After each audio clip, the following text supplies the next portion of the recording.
Hello students, welcome to our YouTube channel. Myself Suman and today I am going to teach you Hindi literature and today's topic is शतरंज के खिलाड़ी.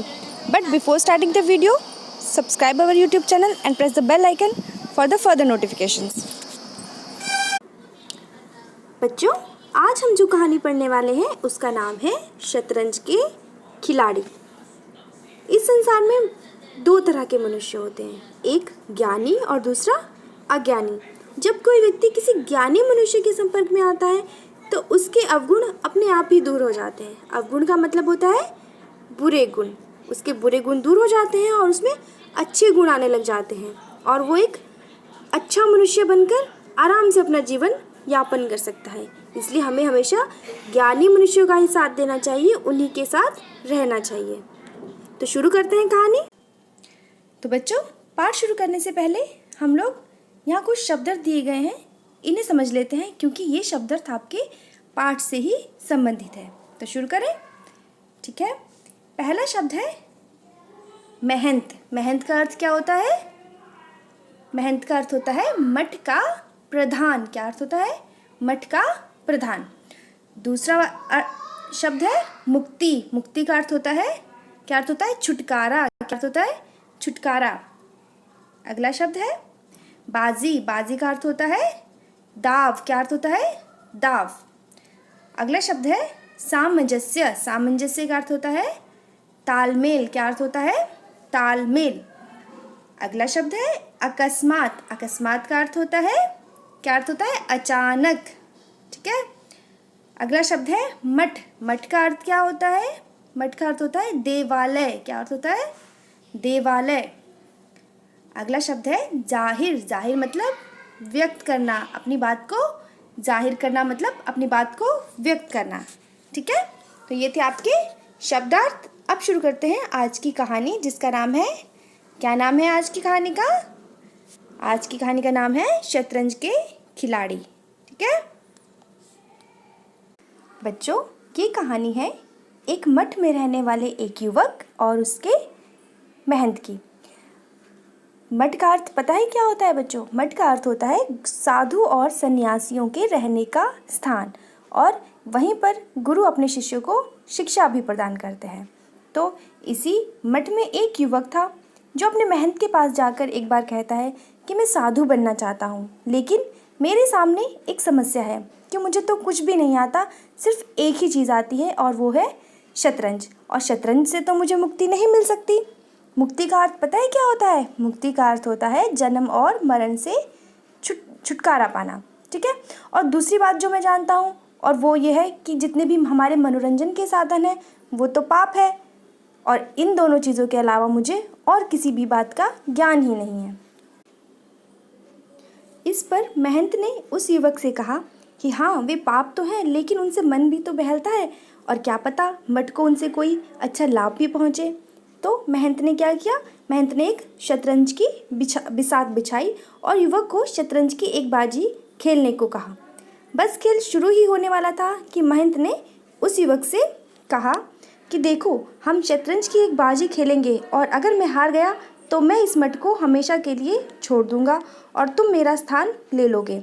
युवक ने देखा महंत वास्तव में गंभीर था, तो युवक के लिए अब यह बाजी जीत और हार का सवाल बन गई थी, क्योंकि वह मठ में रहना चाहता था, इसलिए उसे डर था कि कहीं वह हार ना जाए. युवक के माथे से दबाव साफ जाहिर हो रहा था और उसके माथे पर पसीना भी आ रहा था. वहाँ मौजूद सभी लोगों के लिए अब शतरंज का बोर्ड पृथ्वी की धूरी की तरह हो गया था. महंत ने खराब शुरुआत की. युवक ने कई कठोर चालें चली, लेकिन उसने क्षण भर के लिए महंत के चेहरे को देखा और फिर जानबूझकर खराब खेलने लगा. फिर अचानक ही पता है क्या हुआ? फिर महंत ने अचानक ही पूरी बिसात को ठोकर मार दिया और महंत ने कहा कि तुम्हें जितना सिखाया गया था तुम उससे कहीं ज़्यादा जानते हो. तुमने अपना पूरा ध्यान जीतने पर लगाया और मुझे पता है कि तुम अपनी हट के लिए जीत सकते हो. हट का मतलब होता है ज़िद, कि तुम अपनी ज़िद के लिए जीत सकते हो. लेकिन फिर पता नहीं तुम्हारे अंदर करुणा का भाव जाग उठा. करुणा का मतलब दया का भाव, और तुमने अपनी जीती हुई बाजी को हारने का निश्चय कर दिया. इसलिए महंत ने कहा कि तुम्हारा इस मठ में स्वागत है, क्योंकि तुम अनुशासन और करुणा में संतुलन बना सकते हो, इसलिए तुम अब इस मठ में रह सकते हो। और उसके बाद युवक जो है वो उस मठ में खुशी खुशी रहने लगा। तो बच्चों, इस कहानी से हमें क्या शिक्षा मिलती है? इस कहानी से हमें यह शिक्षा मिलती है कि किसी भी भले कार्य के लिए हमें अपनी बेवजह की जिद को छोड़ देना चाहिए, उसे त्याग देना चाहिए, जिस प्रकार उस युवक ने किया। यदि वह चाहता तो अपनी जिद के कारण वह बाजी जीत भी सकता था। तो उससे क्या होता? तो उससे महंत को वह मठ छोड़ना पड़ता, लेकिन उस युवक ने अपनी जिद को छोड़ दिया। ये अच्छी बात थी ना? हाँ, तो हमें किसी भी भले कार्य के लिए अपनी जिद को छोड़ देना चाहिए। अब समय है एक्टिविटी का। तो आप तैयार हैं ना आप सभी? ठीक है, यहाँ पर मैं आपसे कुछ प्रश्न करूँगी जिनके 2 विकल्प दिए होंगे। आपको सही विकल्प पर सही का निशान और गलत विकल्प पर गलत का निशान लगाना है। ठीक, तो आप तैयार हैं ना? तो चलो शुरू करते हैं। पहला प्रश्न है, युवक कहाँ रहना चाहता था? तो बच्चों, युवक कहाँ रहना चाहता था? 2 विकल्प हैं, मठ में या महल में। क्या वो मठ में रहना चाहता था? हाँ, वो मठ में रहना चाहता था, तो इसका सही उत्तर है मठ में, और वह महल में नहीं रहना चाहता था। तो ये क्या है? गलत विकल्प है। ठीक है। नंबर 2 है, दोनों ने कौन सा खेल खेला? दोनों ने कौन सा खेल खेला? दोनों मतलब महंत और युवक ने।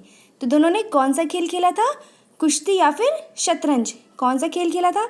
क्या कुश्ती खेली थी उन लोगों ने? नहीं खेली थी ना? तो ये क्या है? गलत ऑप्शन है। और दूसरा क्या है? शतरंज। शतरंज क्या है?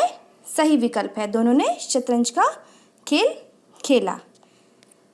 तीसरा प्रश्न है, मठ छोड़ने की बात किसने कही? किसने कही थी मठ छोड़ने की बात? युवक ने कही थी? नहीं, तो ये क्या है? गलत ऑप्शन है। महंत ने? हाँ, महंत ने मठ छोड़ने की बात कही थी कि अगर वो बाजी हार जाता है तो वो मठ छोड़ देगा। ठीक है, तो महंत ने मठ छोड़ने की बात कही, ये सही विकल्प है। चौथा प्रश्न है, किसमें सामंजस्य स्थापित किया जा सकता है? सुख दुख में या अनुशासन या करुणा में? किसमें सामंजस्य स्थापित किया जा सकता है? क्या सुख दुख में? नहीं, यह विकल्प गलत है। अनुशासन करुणा में? हाँ, ये ऑप्शन बिल्कुल सही है। अनुशासन और करुणा में सामंजस्य। सामंजस्य का मतलब क्या होता है? तालमेल। अनुशासन और करुणा में तालमेल स्थापित किया जा सकता है। तो ये हमारा सही उत्तर है। तो ये था हमारा आज का पाठ शतरंज के खिलाड़ी।